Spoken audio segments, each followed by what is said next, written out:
សូមគោរពជំរាបសួរនិងអនុញ្ញាតបាទเพจផ្លូវការរបស់វិជ្ជបណ្ឌិតគួចមេងលីបាទគាត់មានសំណេរជាច្រើននៅតាមเพจផាន់គាត់បាទ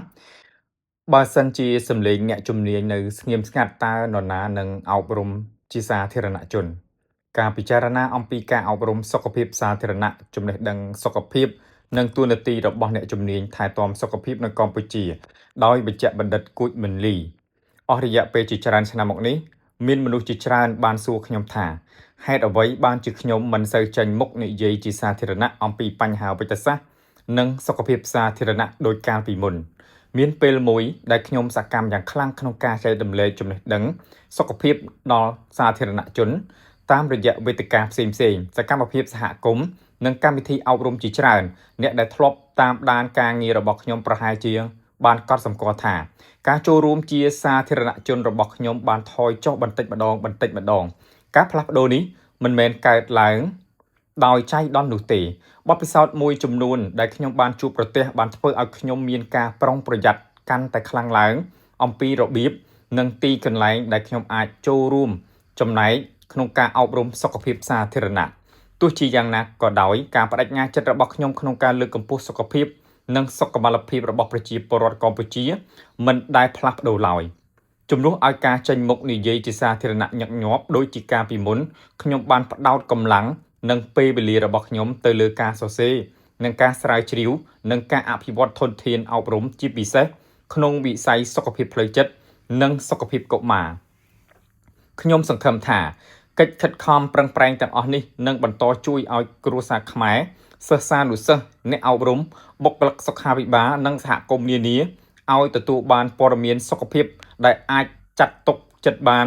ដោយគ្មានការរើសអើងនិងរដ្ឋបិទឬក៏ការរារាំងណាមួយឡើយការពិតមួយដែលធ្វើឲ្យខ្ញុំមានការព្រួយបារម្ភគឺប្រជាជនកម្ពុជាជាច្រើននៅតែមានការទទួលស្គាល់ការអប់រំផ្នែកវិទ្យាសាស្ត្រនិងសុខភាពសាធារណៈដែលមានមូលដ្ឋានលើផុសតាងវិទ្យាសាស្ត្រនៅមានកម្រិតអ្នកជំនាញជាច្រើនចាក់ចេញពី clinic មន្ទីរពេទ្យឬស្ថាប័នសុខាភិបាលដោយមិនបានយល់ច្បាស់អំពីជំងឺរបស់ខ្លួនផែនការព្យាបាលវិធានការបង្ការឬក៏ហានិភ័យសុខភាពរយៈពេលវែងឡើយអ្នកជំនាញសុខាភិបាលជាច្រើនកំពុងបំពេញការងារក្រោមសម្ពាធនិងដែនកំណត់ពេលវេលាយ៉ាងខ្លាំងដែលធ្វើឲ្យការអប់រំអ្នកជំងឺคล้ายទៅជាការលំបាកនេះគឺជាលទ្ធផលមនុស្សជាច្រើនបានងាកទៅរកបណ្ដាញសង្គមមាតិកាអនឡាញនិងប្រភពក្រៅផ្លូវការផ្សេងៗដើម្បីស្វែងរកព័ត៌មានសុខភាពក្នុងពេលជាមួយគ្នានេះយើងខ្ញុំកំពុងឃើញបុគ្គលិកកាន់តែច្រើនឡើងដែលមិនទទួលការបណ្ដុះបណ្ដាលផ្នែកវិទ្យាសាស្ត្រសុខភាពឬក៏សុខភាពសាធារណៈផ្លូវការទេប៉ុន្តែបានផ្ដល់ដំបូន្មានសុខភាពដល់មនុស្សរាប់ពាន់នាក់យើងក៏ឃើញការអះអាងជាច្រើនអំពីអាហារបំពន់ផលិតផលថែទាំសុខភាពនិងវិធីព្យាបាលជំនួសផ្សេងៗព័ត៌មានខ្លះអាចមានប្រយោជន៍ប៉ុន្តែព័ត៌មានខ្លះទៀតអាចមិនពេញលេញបំភាន់ឬមិនមានផុសតាងវិទ្យាសាស្ត្រគ្រប់គ្រាន់ទេស្ថានភាពនេះបានបង្កើតជាសំណួរសំខាន់មួយតើនរណាគួរតែជួយអប់រំសុខភាពសាធារណៈអំពីសុខភាពតាមរយៈទស្សនៈរបស់ខ្ញុំវិជ្ជបណ្ឌិតគិលានុបដ្ឋអ្នកជំនាញសុខភាពសាធារណៈឱសថការីអ្នកចិត្តវិទ្យាអ្នកស្រាវជ្រាវនិងអ្នកជំនាញសុខាភិបាលដទៃទៀតគួរតែដើរតួនាទីឲ្យកាន់តែសកម្មក្នុងការអប់រំសាធារណជនការអប់រំសុខភាពមិនគួរត្រូវបានច្រឡំជាមួយនឹងការធ្វើរោគវិនិច្ឆ័យឬការព្យាបាលឡើយការពន្យល់អំពីរបៀបដែលជំងឺកើតឡើងរបៀបបង្ការឥទ្ធិពលនៃសុខភាពផ្លូវចិត្តបុគ្គលនិងគ្រួសាររបៀបដែលឪពុកម្ដាយអាចថែទាំកូនបានប្រសើរជាងមុនឬរបៀបដែលរស់នៅប្រកបដោយសុខភាពអាចកាត់បន្ថយហានិភ័យនៃជំងឺជាសេវាសាធារណៈដ៏មានតម្លៃការអប់រំផ្នែកវិទ្យាសាស្ត្រនិងសុខភាពសាធារណៈមានតួនាទីយ៉ាងសំខាន់ក្នុងការលើកកម្ពស់ចំណេះដឹងសុខភាពនិងការបង្ការជំងឺកាត់បន្ថយការចំណាយរបស់សុខាភិបាលនិងជួយឲ្យប្រជាពលរដ្ឋអាចធ្វើការសម្រេចចិត្តបានដោយព័ត៌មានគ្រប់គ្រាន់នៅពេលដែលអ្នកជំនាញដែលមានសមត្ថភាពកាន់តែបាត់បង់នោះវត្ថុមានការពិភាក្សាជាសាធារណៈគម្លាតមួយនឹងកើតឡើងជាអកុសលគម្លាតនោះជាញឹកញាប់ត្រូវបានបំពេញដោយបុគ្គលប្រហែលជាមិនមានការបណ្ដុះបណ្ដាលជំនាញឬទំនួលខុសត្រូវវិជ្ជាជីវៈដូចគ្នានោះទេជាទស្សនៈរបស់ខ្លួនខ្ញុំជឿជាក់ថានៅពេលដែលអ្នកជំនាញដែលមានសមត្ថភាពមានការស្ទាក់ស្ទើរបាក់ទឹកចិត្ត ឬមិនអាចចែករំលែកចំណេះដឹងរបស់ខ្លួនបានអ្នកដែលអាចបាត់បង់ឱកាសទទួលបានព័ត៌មានដែលអាចជួយកែលម្អឬសង្គ្រោះជីវិតគឺប្រជាពលរដ្ឋធម្មតានេះឯងមនុស្សនៅតែត្រូវការចម្លើយអំពីឪពុកម្ដាយនៅតែត្រូវការការណែនាំអ្នកជំងឺនៅតែត្រូវការការពន្យល់គ្រួសារនៅតែត្រូវការព័ត៌មានដែលអាចទុកចិត្តបានតម្រូវការរបស់សាធារណជនចំពោះចំណេះដឹងសុខភាព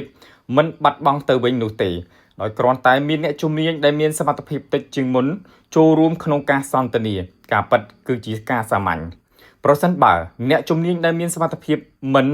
ចូលរួមក្នុងការអប់រំសាធារណជននោះផ្សេងនឹងចូលមកជំនួសធម្មជាតិមិនអនុញ្ញាតឲ្យមានភាពទទេនោះឡើយហើយសម័យព័ត៌មានក៏ដូចគ្នាដែរនៅពេលដែលអ្នកសំលេងផ្អែកលើផុសតាងវិទ្យាសាស្ត្រកាន់តែមិនសូវលេចធ្លោឡើងសំលេងផ្សេងនឹងចូលមកបំពេញចន្លោះនោះយ៉ាងឆាប់រហ័សមិនថាពួកគេមានសមត្ថភាពមានទំនួលខុសត្រូវឬក៏គោរពតាមវិទ្យាសាស្ត្រឬអត់ក៏ដោយហេតុនេះខ្ញុំជឿថាយើងគួរតែលើកទឹកចិត្តឲ្យមានការអប់រំសុខភាពដែលផ្អែកលើផុសតាងវិទ្យាសាស្ត្រកាន់តែច្រើនមិនមែនកាន់តែតិចនោះទេយើងគួរគាំទ្រអ្នកជំនាញដែលមានសមត្ថភាពដែលបានលះបង់ពេលវេលារបស់ខ្លួនដើម្បីជួយឲ្យសាធារណជនយល់ដឹងអំពីការច្បាស់អំពីសុខភាពនិងការបង្ការជំងឺសុខភាពផ្លូវចិត្តការអភិវឌ្ឍកុមារអាហារូបត្ថម្ភនិងការរស់នៅប្រកបដោយសុខភាពល្អជាមួយគ្នានេះយើងត្រូវបន្តរក្សាស្តង់ដារវិជ្ជាជីវៈក្រមសីលធម៌ភាពត្រឹមត្រូវនិងសុវត្ថិភាពសាធារណៈក្នុងនាមខ្ញុំអ្នកជំនាញសុខាភិបាលដែលមានអាជ្ញាប័ណ្ណយើងមិនត្រឹមតែទទួលបានអត្ថប្រយោជន៍ពីការអប់រំនិងការបណ្ដុះបណ្ដាលរបស់យើងប៉ុណ្ណោះទេប៉ុន្តែយើងក៏មានទំនួលខុសត្រូវក្នុងការចែករំលែកចំណេះដឹងដែលអាចកែលម្អជីវិតរបស់មនុស្សផងដែរការអប់រំសាធារណៈតែងតែជាឧបករណ៍ដ៏មានឥទ្ធិពលបំផុតក្នុងការបង្ការជំងឺនិងការលើកកម្ពស់សុខភាពបាទរាល់ឪពុកម្ដាយដែលបានរៀនអំពីរបៀបថែទាំកូនឲ្យបានប្រសើរជាងមុនរាល់អ្នកជំងឺដែលយល់ដឹងអំពីជំងឺរបស់ខ្លួនបានឆាប់ជាងមុននិងរាល់គ្រួសារដែលប្រកាន់យកទម្លាប់របស់រស់នៅប្រកបដោយសុខភាពល្អសុទ្ធតែជាចំណែកមួយក្នុងការកសាងសង្គមដែលមានសុខភាពល្អជាងមុនផងដែរប្រជាជនដែលមានចំណេះដឹងគឺជាប្រជាជនដែលមានសុខភាពល្អប្រជាពលរដ្ឋដែលមានសុខភាពល្អក៏នឹងរួមចំណែកដល់គ្រួសាររឹងមាំសហគមន៍រឹងមាំនិងនៅទីបំផុតប្រទេសជាតិក៏រឹងមាំផងដែរចំណេះដឹងសុខភាពមិនមែនគ្រាន់តែជាបញ្ហាវិទ្យាសាស្ត្រប៉ុណ្ណោះទេវាគឺជាបញ្ហានៃការអភិវឌ្ឍជាតិក្តីសង្ឃឹមរបស់ខ្ញុំគឺថាប្រទេសកម្ពុជានឹងបន្តឆ្ពោះទៅរកអនាគតមួយដែលមានព័ត៌មានសុខភាពត្រឹមត្រូវនិងផ្អែកលើផុសតាងវិទ្យាសាស្ត្រមានភាពងាយស្រួលក្នុងការទទួលបានដែលអ្នកជំនាញដែលមានសមត្ថភាពត្រូវបានលើកទឹកចិត្តអប់រំនិងចូលរួមជាមួយនឹងសាធារណជនឲ្យគ្រប់ក្រុមគ្រួសារទាំងអស់មានចំណេះដឹងគ្រប់គ្រាន់ក្នុងការសម្រេចចិត្តប្រកបដោយការយល់ដឹងអំពីសុខភាពនិងសុខុមាលភាពរបស់ខ្លួនការអប់រំសុខភាពសាធារណៈមិនគួរត្រូវបានមើលថាជាឯកសិទ្ធិសម្រាប់មនុស្សមួយចំនួនតូចឡើយប៉ុន្តែគួរត្រូវចាត់ទុកថាវាជាតួនាទីរបស់អ្នកជំនួញនៃសុខភាពព្រមទាំងអ្នកជំនាញសុខាភិបាលដែលមានសមត្ថភាព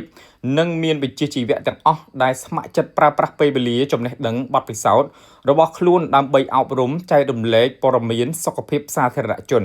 វាគឺជាប្រយោជន៍សាធារណៈដែលផ្ដល់អត្ថប្រយោជន៍ដល់មនុស្សគ្រប់គ្នា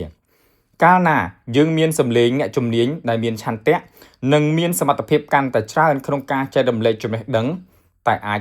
ទុកចិត្តបាននោះសង្គមរបស់យើងក៏កាន់តែរឹងមាំផងដែរ